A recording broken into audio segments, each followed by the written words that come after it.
Brandy షాపులకు దరఖాస్తు చేసుకోవడానికి 15 రోజుల గడువు ఇచ్చి గృహలక్ష్మి పథకానికి దరఖాస్తు చేసుకోవడానికి మాత్రం కేవలం 3 రోజుల గడువు ఇచ్చిన దుస్థితి తెలంగాణ రాష్ట్రంలో నెలకొందని కాంగ్రెస్ నేత మాజీ ఎంపీ పొన్నం ప్రభాకర్ అన్నారు. సిద్దిపేట జిల్లా అక్కన్నపేట మండలం కపూర్ నాయక్ తండాలో కాంగ్రెస్ పార్టీ ఆధ్వర్యంలో నిర్వహించిన ప్రపంచ ఆదివాసీ గిరిజన దినోత్సవ కార్యక్రమంలో మాజీ ఎమ్మెల్యే అలిగిరెడ్డి ప్రవీణ్ రెడ్డితో కలిసి పొన్నం ప్రభాకర్ పాల్గొన్నారు. ఈ సందర్భంగా గిరిజనులతో కలిసి నృత్యం చేస్తూ అందరినీ అలరించారు. మాజీ ప్రధాని దివంగత ఇందిరాగాంధీ 1978లో గిరిజనుల సంక్షేమం కోసం తీసుకువచ్చిన చట్టం ద్వారా రాష్ట్రంలో గిరిజనులకు ఎంతో మేలు జరిగిందని పొన్నం ప్రభాకర్ తెలిపారు. ఇందిరాగాంధీ తెచ్చిన చట్టం ద్వారా నేడు తెలంగాణ రాష్ట్రంలో 119 మంది ఎమ్మెల్యేలకు గాను 12 మంది గిరిజన ఎమ్మెల్యేలు శాసనసభలో గిరిజనుల పక్షాన గొంతుగా వినిపిస్తున్నారని అన్నారు. ఆనాడు కాంగ్రెస్ హయాంలో దళితులకు గిరిజనులకు ఇచ్చిన భూములను నేడు ప్రభుత్వాలు గుంజుకొని పెత్తందారులకు కట్టబెట్టే ప్రయత్నం చేస్తున్నాయని ఆరోపించారు. కాంగ్రెస్ వాళ్ళు అగ్గిపెట్టె లాంటి ఇల్లు కట్టించారని, అల్లుడు వస్తే ఎక్కడ ఉంటాడన్న ముఖ్యమంత్రి కేసీఆర్ ఎన్ని డబుల్ బెడ్రూమ్లు ఇచ్చాడో ప్రజలు గమనించాలని కోరారు. కనీసం ఉస్నాబాద్ నియోజకవర్గంలో అధికంగా ఉన్న గిరిజనులకు ప్రత్యేక కోటా ఏర్పాటు చేసైనా ఒక డబుల్ బెడ్రూమ్ ఇల్లు కట్టించలేదని ఎద్దేవా చేశారు. గిరిజనుల బడుగు బలహీన వర్గాల అభివృద్ధి సంక్షేమమే ప్రధాన లక్ష్యంగా కాంగ్రెస్ పార్టీ పనిచేసిందనే విషయాన్ని ప్రజలు గుర్తించాలన్నారు. ప్రపంచ ఆదివాసీ దినోత్సవం సందర్భంగా గిరిజనులకు శుభాకాంక్షలు తెలుపుతూ శ్రీ సంత్ సేవాలాల్ ఆశీస్సులతో ప్రజలందరూ సుఖ సంతోషాలతో పాడి పంటలతో వర్ధిల్లాలని ఆకాంక్షించారు. గిరిజనులతో కలిసి పొన్నం ప్రభాకర్, అలిగిరెడ్డి ప్రవీణ్ రెడ్డి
ఆదివాసీ గిరిజన దినోత్సవ శుభాకాంక్షలు తెలియజేస్తా ఉన్నాం. కాంగ్రెస్ పార్టీ పక్షాన ఈరోజు రాజ్యాంగ రక్షణ కల్పించి గిరిజనులకు 1978లో ఇందిరాగాంధీ గారు రిజర్వేషన్లు కల్పించడం వల్ల అనేక మంది ఉన్నత అధికారులు కావచ్చు, ఉన్నత విద్యావంతులు కావచ్చు, అనేక రకాలుగా రాజకీయంగా, సామాజికంగా, వ్యాపారంగా ఎదిగినటువంటి ఈ వర్గాలందరూ కూడా కాంగ్రెస్ పార్టీ ఇందిరాగాంధీ గారు చేసిన సేవలు ఒక్కసారి జ్ఞాపకం చేసుకోవాలని కోరుతా ఉన్నాం. ఈ సందర్భంగా ఈ రోజున్నటువంటి ప్రభుత్వాలు ఎన్నికలకు ముందు అటు కేంద్రం కావచ్చు, ఇటు రాష్ట్రం కావచ్చు, గిరిజనుల పట్ల అనేకమైనటువంటి వాగ్దానాలు చేసినారు తప్ప ఏవి కూడా అమలు చేస్తలేరు.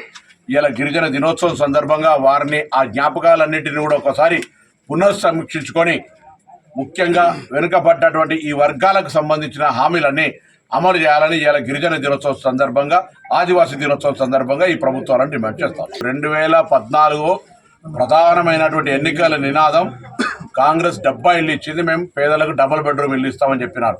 ఇలా 2023 కూడా దాటిపోతా ఉంది. ఇప్పటికి కూడా బహిరంగ చర్చకు సిద్ధమని అనేక సార్లు కాంగ్రెస్ పార్టీ చెప్పినప్పటికీ కూడా డబుల్ బెడ్రూమ్ ఇల్లు ఇవ్వలేదు. ముఖ్యంగా అప్లికేషన్లు ఇప్పుడు గృహలక్ష్మి పేరు మీద 3 లక్షలు ఇవ్వడానికి పెట్టిన అప్లికేషన్ల కాల పరిమితి కూడా ఆగమేఘాల మీద ముగించేటువంటి పరిస్థితి పెట్టినారు. బ్రాండ్ షాపులకేమో విపరీతమైనటువంటి సమయాన్ని ఇచ్చి బ్రాండ్ షాపులకు అప్లికేషన్ల కాల పరిమితి పెట్టారు. అంటే పేద ప్రజలను సాగిపించి దోసుకునేంత శ్రద్ధ ఎన్నికల హామీ అయినటువంటి డబుల్ బెడ్రూమ్ ఇవ్వడానికి వరకు చూపెడతలేరు అనేటువంటి స్పష్టం.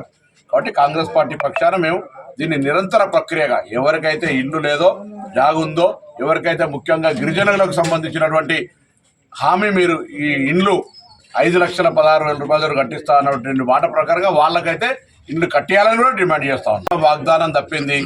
ఇండ్లు లేకుండా ఇప్పుడు కరీంనగర్ లాంటి పట్టణంలో 12,000 ఇండ్ల డిమాండ్ ఉంటే 10 సంవత్సరాలు ఒక ఇల్లు కూడా ఇవ్వలేదు. ఉదాహరణకు టౌన్ 600 కట్టిరు, షో నిమాయిష్ పెట్టిరు, అవి కూడా కంప్లీట్ కాలేదు.